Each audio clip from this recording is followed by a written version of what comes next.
Армысыз құрметті көрермен, барша футбол сүйер қауым, қайырлы кеш баршаңызға, кеш жарық дейміз. Бүгін міне Олимпиад Қазақстан чемпионатының 12-ші туры. Жеңіс командасы өз алаңында Шымкенттік Ордабасы командасын қабылдамақ. 12-ші тур бүгінге жоспарланған 4 ойынның алғашқысы. Бұл матчпен қатар Атырау мен Тобыл арасындағы кездесу басталады. Дәлірек айтқанда Астана уақытымен 18:00-де. Бұл Қарағанды қаласындағы Шахтер стадионы 19 000 адамды құшағына еркін қосты. Макаренко топқа көбірек иелік етіп жатқан, және қандай соққы! Макаренко! Темірлан Анарбеков командасын құтқарып отыр. Матчтағы алғашқы тура соққы және кездесудегі алғашқы бұрыштама. Бұрыштама емес, тіпті бұл жерде тағы да қонақта өткізген болатын Алматыдағы Хан Тәңіріндегі стадионда. Қақпаға соққы. Денис Крейчихо Хан Тәңірі стадионда Астанаға қарсы кездесу өткізді. 0-1 есебімен басым түсті. Еркебұлан Тоңғышбаев 77-ші минутта гол соқты. Кіші болған Айбалаңның ішіне қарай алғазыр жеңістің ұмтылысы.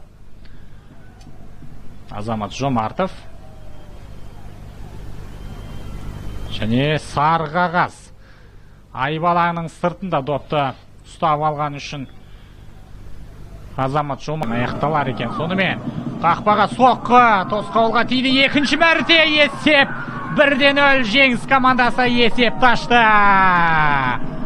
Бұл голдың авторы 54-ші нөмірлі Марин Беланчич. Беланчич биылғы маусымдағы алғашқы жеңіс командасының 7-ші голын соғып отыр, құрметті көрермен. Есеп 1-0. Осылайша Ордабасының қақпасына гол соққан Бауыржан допты әуелетті. Және мүмкіндік бар. Бұл Сергей Малый. Сол аяғымен соққы жасап допты қақпадан биік жіберді.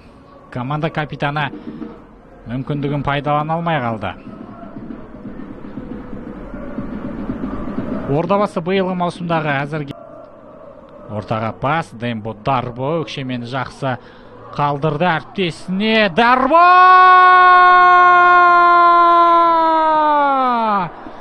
Есеп 1-1. Бірінші таймға 2 минут қосылған. 45+1 минутта Дембо Дарбо есепті теңестірді. 1-1. Тура демалысқа аттанар сәтте 98-ші нөмірлі Ордабасының шабуылшысы. Екіншісі аяқталуға жақын. Соңғы шабуылдарының бірі қонақ команданың Евгений Макаренко. Сол қапталға пас. Шехович әуелетті және гол есепке алынды. Режиналдо. Ордабасы қазір матчтағы сценарийді мүлдем өзгертті. 1-2.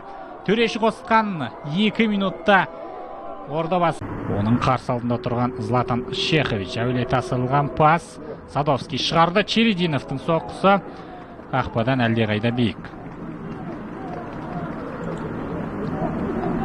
Ордабасы командасында екінші голды соққан сол қапталдағы оң қаптал қорғаушы. Қарымта жылдам шабуыл. Ордабасы командасының 4-2 шығып тұр. Дембо Дарбо. Дарбо қарсыласты алдап өтуге тырысқан, бірақ Темірлан Анарбековтен айласын асыра алмады. Дембо Дарбо 3-1 әріптесі қосылған шабуылға, бірақ пас бермей қақпашын алдап өтіп барып соққы жасағанды жөн көрді. 98-ші нөмірлі ойыншы. Бір футболшыға басым ойнап жатқан команда сияқты барлық футболшылар айбалағына келіп алған. Есеп 1-3. Еркебұлан Тоңғышбаев екінші матч қатарынан гол соғып отыр. Астана қақпасына 77-ші минутта, жеңіс қақпасына 80-ші минутта гол соқты.